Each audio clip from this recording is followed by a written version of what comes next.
Assalamualaikum warahmatullahi wabarakatuh. Halo semua, perkenalkan saya Vivian Eni Apriliza, mahasiswi S1 Keperawatan semester 4 dari Stikes Indonesia Maju Jakarta Selatan. Nah, di sini saya akan membahas mengenai edukasi tentang kompres hangat jahe merah sebagai terapi komplementer terhadap pengurangan nyeri artritis gout atau asam urat. Nah, berikut merupakan sumber jurnal yang saya ambil untuk pembahasan di video saya kali ini. Nah, langsung saja kita masuk ke pembahasan yang pertama. Apa sih itu terapi komplementer? Terapi komplementer merupakan metode penyembuhan yang caranya berbeda dari pengobatan konvensional yang ada di dunia kedokteran yang mengandalkan obat kimia dan operasi. Nah, yang dapat dilakukan oleh tenaga kesehatan. Nah, banyak terapi modalitas yang digunakan pada terapi komplementer yang mirip dengan tindakan keperawatan seperti teknik sentuhan, massage, dan manajemen stres. Nah, terapi komplementer ini merupakan terapi tambahan bersamaan dengan terapi utama dan berfungsi sebagai terapi suportif untuk mengontrol gejala, meningkatkan kualitas hidup, dan berkontribusi terhadap penata laksanaan pasien secara keseluruhan sesuai dengan peraturan Menteri Kesehatan. Nah, selanjutnya, apa sih itu artritis gout atau asam urat? Nah, asam urat merupakan masalah yang sering kali dijumpai dan menjalar di semua tempat yang disebabkan adanya komplikasi dan hiperoresimia. Nah, hiperoresimia ini adalah peningkatan asam urat lebih dari 7 mg per desiliter untuk pria serta 6 mg per desiliter untuk perempuan. Nah, adanya suatu peningkatan asam urat ini dapat menyebabkan perasaan sakit di sendi yang bersifat akut. Hal ini menurut Nafiri tahun 2019. Nah, secara umum sisa reaksi kimia yang menghasilkan zat purin berasal dari nabati dan hewani yang kita konsumsi yang disebut asam urat. Nah, dengan mengkonsumsi makanan tersebut, maka zat purin secara langsung akan berpindah ke tubuh kita. Misalnya, mengkonsumsi hati ayam, sarden, hati sapi, ikan, dan daging. Nah, itu adalah makanan yang tinggi purin dari produk hewani. Nah, hal ini menurut Salui tahun 2019. Nah, selanjutnya ada klasifikasi asam urat. Menurut Widyaningrum tahun 2015, klasifikasi asam urat ini dibedakan menjadi dua. Nah, yang pertama itu ada asam urat primer. Nah, sekitar 99% penyebab asam urat primer ini belum diketahui atau idiopatik. Namun, penyebab terganggunya metabolisme diduga berasal dari faktor genetik dan hormonal, sehingga hal tersebut dapat mengakibatkan peningkatan produksi asam urat. Nah, untuk klasifikasi yang kedua yaitu ada asam urat sekunder. Nah, yang dimana dengan sering mengkonsumsi makanan yang memiliki kandungan purin tinggi adalah sebab meningkatnya asam urat sekunder akibat nutrisi. Nah, selain itu, hipertensi dan aterosklerosis adalah penyakit komplikasi yang dapat menimbulkan asam urat sekunder. Nah, kemudian ada faktor penyebab. Nah, faktor penyebab dari asam urat ini yaitu dapat terjadi akibat adanya predisposisi genetik yang dapat menimbulkan reaksi imunologis pada membran sinovial. Nah, selain pengaruh genetik, faktor risiko yang lain adalah asupan makanan, alkohol, kegemukan atau obesitas, minuman ringan atau soft drink, obat-obatan tertentu, usia, jenis kelamin, tekanan darah, serta aktivitas fisik. Nah, hal ini menurut Megayanti tahun 2018. Nah, apa aja sih tanda dan gejala pada asam urat?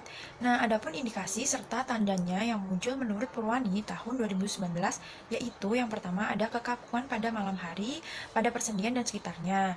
Nah, semakin lama ini tuh bisa semakin memburuk.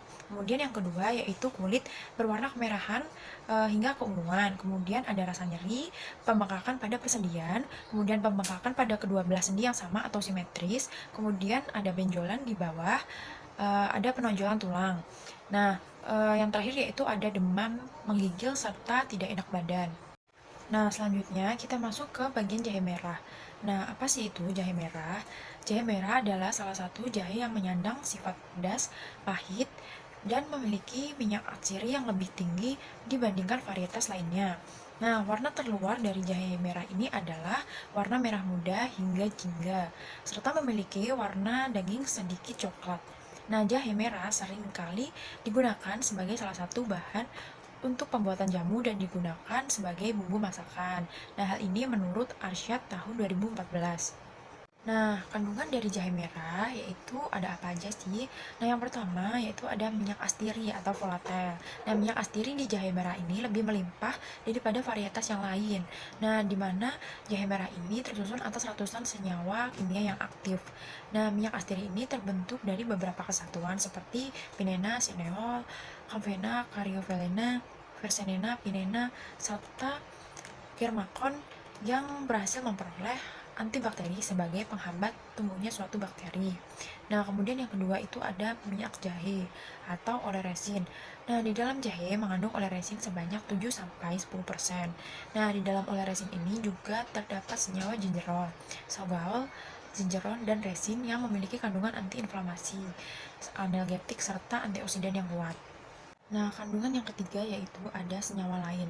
Di dalam jahe merah tidak hanya mengandung atsiri serta olerosin, tetapi terkandung 6 gingerdiol, gingeron, 1,8 sineol, arginin, sistosterol, farnesol, 10 dihidrogingerdiol, farnesol, serta unsur pati ibarat tepung kanji, dan resin dalam kadar kecil.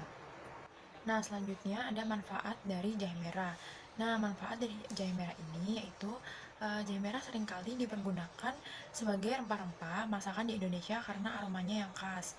Nah, selain itu, jahe merah juga dimanfaatkan sebagai jamu yang berkhasiat untuk menghangatkan tubuh.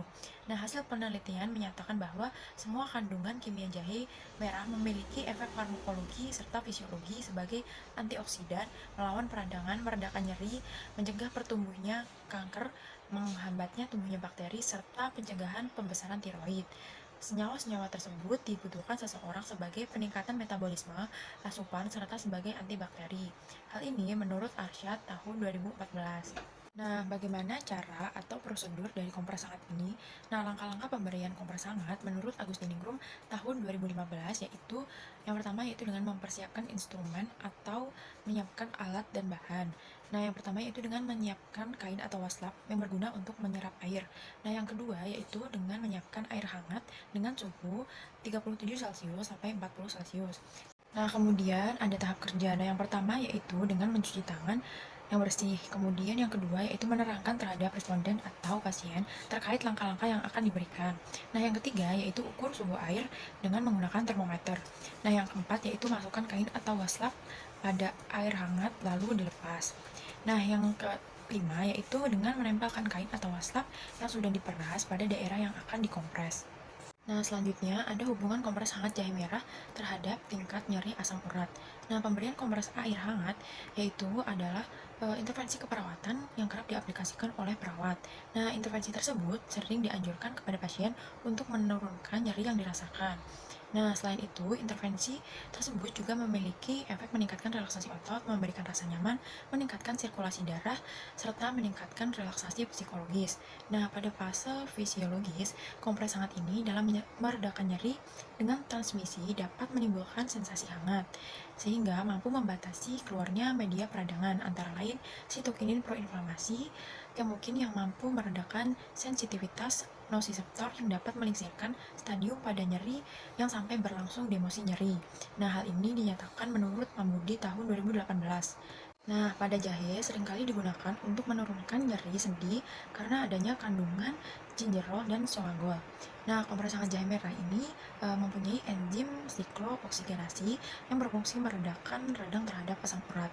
Nah, kandungan panas pada jahe merah tidak hanya berguna sebagai reaksi fisiologis, namun juga dapat meninggikan respon inflamasi. Nah, dalam durasi 20 menit, maka manfaat akan dirasakan. Nah, hal ini menurut Susanti tahun 2014. Cukup sekian edukasi yang bisa saya sampaikan. Semoga bermanfaat bagi kita semua. Apabila ada salah kata, mohon dimaafkan. Wabillahi taufiq wal hidayah. Wassalamualaikum warahmatullahi wabarakatuh.